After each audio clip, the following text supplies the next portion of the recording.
ఈ అక్రమ కేసులతో ఎవరైతే బలమైన నాయకులు ఉన్నారో వాళ్ళ మీద అణచివేత కార్యక్రమం జరుగుతూనే ఉంది. సంబంధం లేని కేసుల్లో అంతా ఇరికిచ్చి వాళ్ళ మొరాలిటీని దెబ్బతినాలని, వాళ్ళలో ఉన్న కాన్ఫిడెన్స్ని దెబ్బతీయాలని ప్రయత్నం చేస్తున్నారు. అది ఎన్నటికీ జరగదు.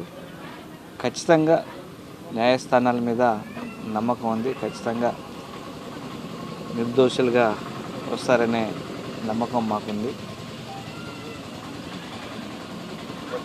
కూటమి ప్రభుత్వం గ్రాఫ్ రోజు రోజుకి పడుతున్న క్రమంలో ఎలాగైనా వైఎస్ఆర్ కాంగ్రెస్ పార్టీ ముఖ్య నాయకుల్ని అలాగే కేడర్ని ఏడకేడ భయభ్రాంతులకు గురి చేస్తే వీళ్ళు రాబోయే లోకల్ బాడీ ఎలక్షన్లో కానీ వీటన్నిటిలో కూడా యాక్టివ్గా ఉండబోరు అనే ఒక దురుద్దేశంతో చేస్తున్నారు. ఇవన్నీ కరెక్ట్ కాదు. ఖచ్చితంగా న్యాయం గెలుస్తుంది. ఏ రోజుకైనా ఖచ్చితంగా వాళ్ళు బయట వస్తారని చూస్తున్నాం.